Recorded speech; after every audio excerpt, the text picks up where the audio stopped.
Hi, friend, and welcome back to the Smarter Literacy Podcast from Ascend Smarter Intervention, where we simplify effective literacy instruction so every student gets what they need and every educator gets to breathe a little easier.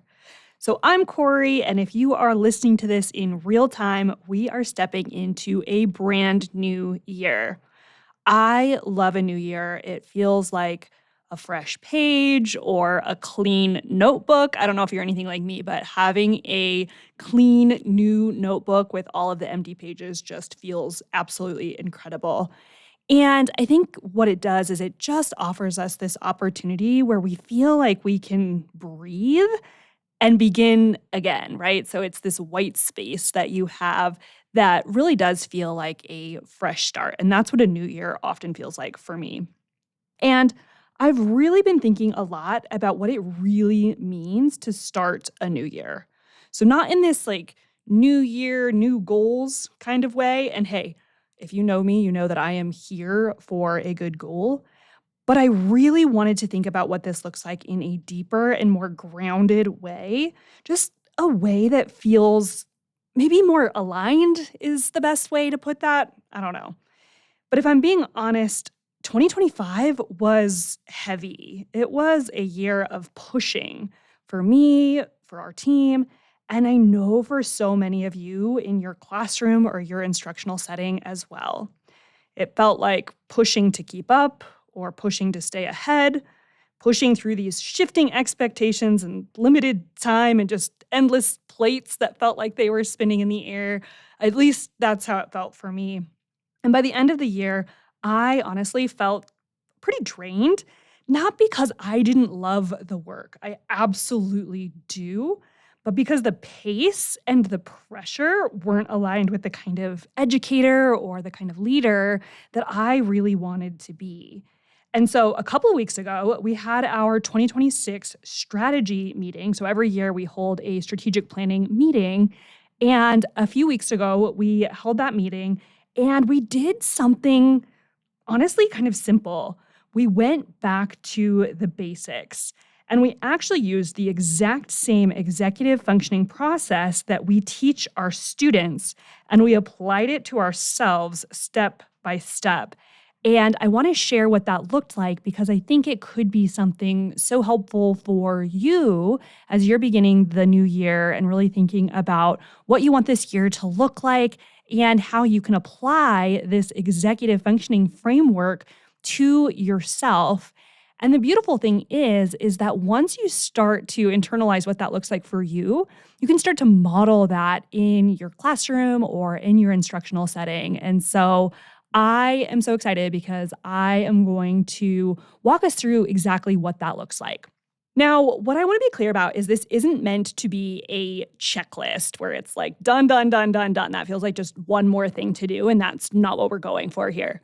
What I want this to feel like is more of an invitation to yourself to really come back to this place where hopefully you feel calmer, more clear, more steady, and just capable of so much impact. Because that's why we do what we do, right? We want to make an impact. We want to make a difference. And sometimes with all the extra stuff, it starts to feel like we lose sight of that a little bit. And so I want to invite you into this process so that you can reconnect to that feeling of the impact and just everything that it is that you want to do. So, the first step in the executive functioning framework is goal setting. Now, I know that feels like every New Year's resolution ever, and I just said that's not exactly what we were talking about, but we have to do this differently. So, when we stepped into our goal setting for 2026, what we did is we decided to ask ourselves a very simple question. So instead of what are our goals for the year, which is typically the question that we ask, we stepped back and said, what do we want this year to feel like?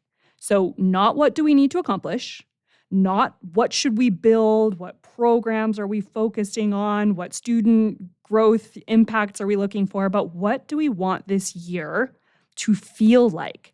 And the answer was incredibly clear.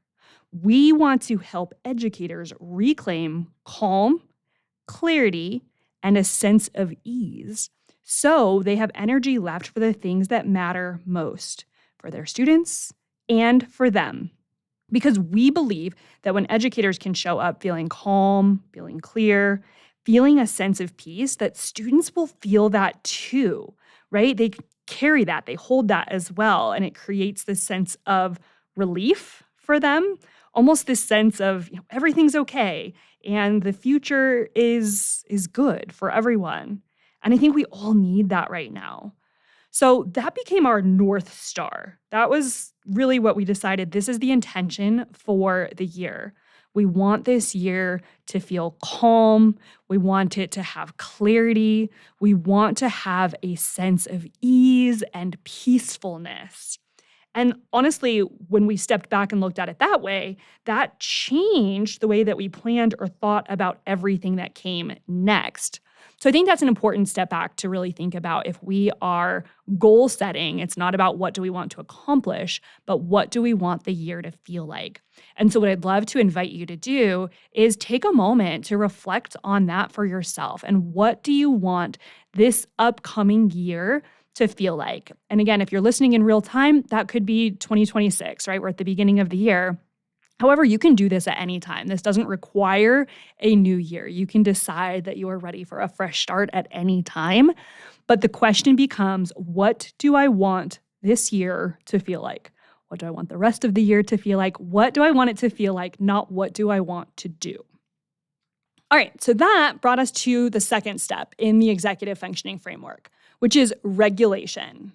So given that we had established a goal of feeling calm, clear, peaceful, connected, we had to ask ourselves, how are we really feeling right now? So how are we feeling coming into this next year? We know that our goal for this next year is feeling calm, clear, connected, peaceful, but how are we feeling right now? And the reason that that's important is because you can't plan, you can't move forward from a place of burnout. You can't think clearly when you are dysregulated. And you can't build a sustainable year if you are still carrying the weight of last year. And what I have to say is that when we went into this strategic planning meeting, we realized that 2025 took a toll. It was fast, it was heavy. And again, while the work mattered deeply, the pace just was not sustainable. And so when we went into the first part of our strategy meeting, all I could come up with was what I didn't want 2026 to look like, which is not quite the visionary role that I'm supposed to have as the leader of this company. And so I think that's telling, though. If you go into your next year and all you're feeling is kind of burnout and, oh, I'm tired, or, oh, I don't know, then perhaps what you can do is start with, well, this is what I don't want.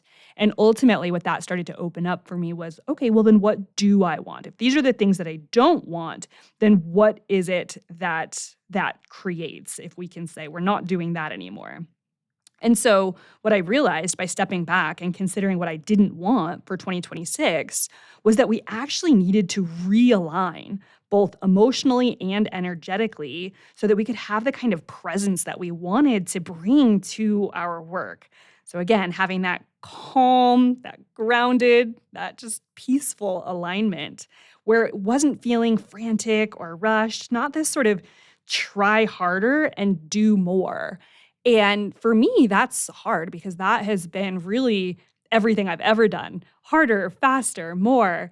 I know I've brought up a few times in the past, but I am a runner. And so this last year was really a year of that, like dig deep, be afraid and do it anyway, find it from within. And I think a lot of that can be good in certain situations and in certain phases of your life.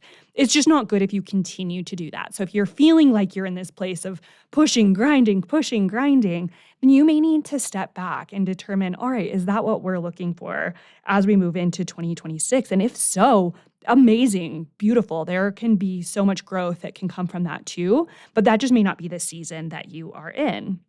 And so what I want to ask you as you consider your goals as an educator, where are you right now? Are you in a place where you're feeling ready to focus on that next step? Or do you need to give yourself some space to just re regulate and just take that step back and breathe again? And in our next episode, we're going to talk about how important this is for our students. So, as we think about doing the work and just getting into the work, we need to determine, hey, where are we right now? Is there anything that we need to release before we can do whatever it is that we're asking of them, before we can read this passage or before we can complete this assignment or this project, right? Where are we? How are we feeling? And I think if we can all come back to, hey, I need to take a minute to just take sort of account, if you will, of where I am right now, that can be really, really helpful. So, again, you start with goal setting of this question, how do I want this year to feel? Then you move into the next step, which is that regulation step of, okay, awesome, that's my goal, but where am I at right now?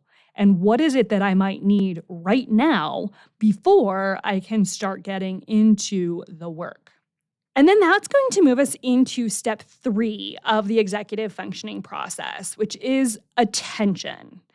And so for us, once I was able to get into this space where I was regulated enough to look forward, where I was out of that space of, well, this is what I don't want, and able to say, you know what? No, this is really what we're looking for. We're looking for this calm, groundedness, this clarity. Then I was able to start to ask what deserves our attention this year and what doesn't. And this question created so much clarity for me. And essentially, what we came up with is that this is the year where we reflect, realign, and reignite. So, if that's the focus, is what are we doing to reflect, realign, and reignite, we can start to get really tactical there. So, we want to make sure that we are focusing on helping educators feel calm and prepared, not pressured. Sometimes things feel a little chaotic where you're trying to follow the evidence-based practices, you're trying to do all of the things, and it just feels like a frantic energy. And I know that was something that I have felt in the past, and I know that we've seen educators that are in that space as well. And so what we wanted to do is make sure that we are helping to create systems and routines that will help educators to have that calm and prepared feeling as they move into the new year. Also, creating clearer systems and simpler routines. Just making sure that we are trimming clutter. We are Marie Kondoing, if you will. So in content, in programs, in just our messaging, and just hopefully how we can connect with you. And then bringing an even higher level of intention to everything we create and asking ourselves, how does this particular resource, how does this particular program, how does this particular training create calm and clarity and confidence in your day? And ultimately, the bigger picture of all of that is that we hope that that can reignite joy and spark in teaching, because we know that students are going to be the most successful when the educators that are there supporting them have that spark. And that spark can get dimmed for so many reasons, and none of those reasons are your fault, right? But they are things that we need to be aware of. And so our goal is to help give you the tools that you need so that you can find that spark again. What that means is that we have to let go of this kind of overpacking of programs and trainings to give you a little more space to breathe and to relax. But that clarity has already shifted everything. So when you're ready to look forward to what needs to happen this year to create the feeling that you are looking for, we would love to ask you, what deserves your attention this year and what does not? So then, once we had really thought through, again, step 1, what is the goal? What do we want the year to feel like? Step 2, how can we regulate? How are we feeling right now? Step 3, what do we need to focus our attention on and what do we not need to focus our attention on? Then we can move into the 4th step in the executive functioning process, which is planning. And so typically, to be honest, in years past, our strategic planning meeting started right there. That was exactly where we started, was with the planning aspect. But for us, once we were able to set the goal and intention of having a year that felt calm, that had clarity, we were able to regulate ourselves to be in that space for focusing on the right actions where we realized that our attention needed to go to this sort of less better mentality, this finding sustainability, everything started to feel so much more clear.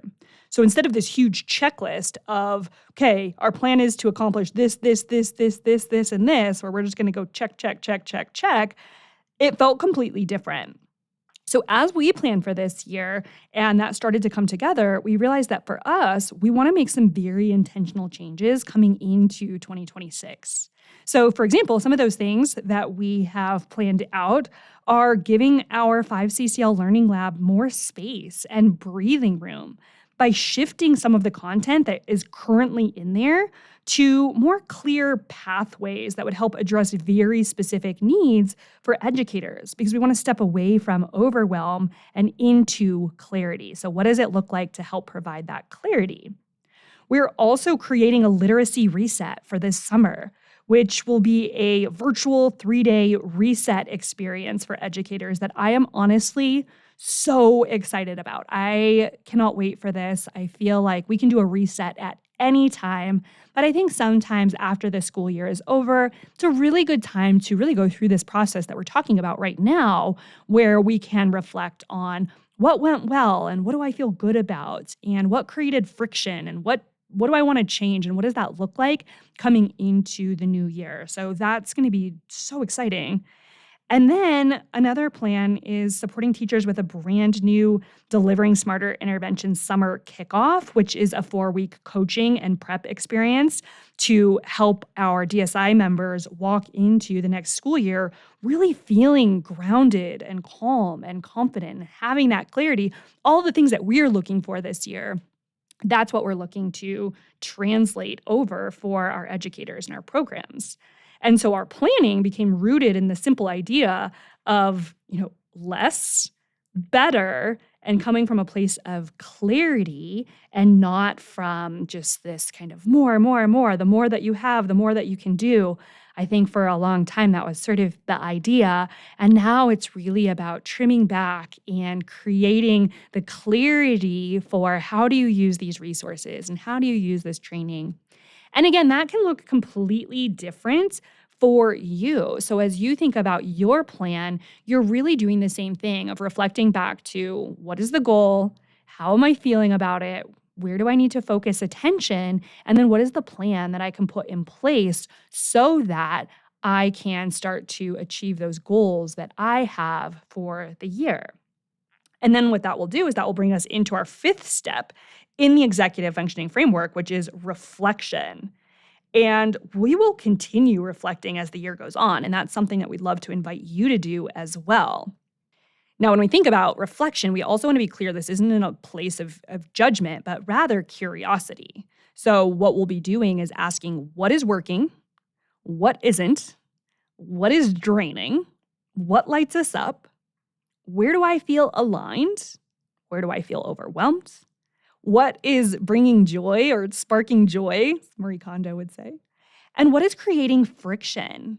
And keep these questions handy. It's going to be a good way to make sure that you are on track to reach the goals that you've set for yourself. And so we've put together a simple PDF actually that walks through this 5-step executive functioning framework that has these questions that will allow you to walk through this process for yourself as we step into the new year, or again, at any time that you are looking for a reset where it feels like, you know what? I just need to kind of set that down and take a deep breath. This is here for you. And so you can grab it at smarterintervention.com/reset, and we'll have a link in our show notes as well. So to keep this actionable, as always, definitely download that PDF to walk you through the process, or you can also just work through each of the 5 steps. So step 1, goal setting. How do you want this year to feel? Step 2, regulating. How are you feeling right now, especially as you think about what that goal will look like? Step 3, attending. So what do you need to focus on to create the feeling that you want to bring into the new year? Step 4, planning. What are the specific action items that will allow you to make your goal a reality? And then step 5, reflection. So as you move through the year, make sure to set time to reflect on how things are going. What's creating friction and what is running smoothly? Let's hold on to more of what feels smooth and let's figure out what we can do to reduce the friction. So in our next episode, we're going to be sharing how you can use this exact same executive functioning process for your students. So make sure to subscribe so you don't miss it. And again, as I say, I'm so grateful that you are on this journey with us. Your students are so lucky to have you. And I think if you can take the time and space to look inward to what is it that you need, it's going to help you to be able to show up for your students. I really want to invite you to follow through with this process, to really think about what does that look like for you. Now, here's to a beautiful year of reflecting, realigning, and reigniting together.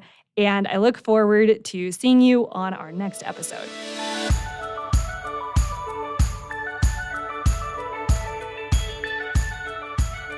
Thanks for listening to this episode of the Smarter Literacy Podcast.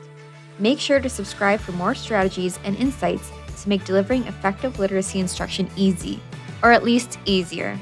And if you found this episode helpful, share it with a friend or leave a rating and review wherever you get your podcasts. It really does help others find the show, and we are beyond grateful for your support. Thanks for listening.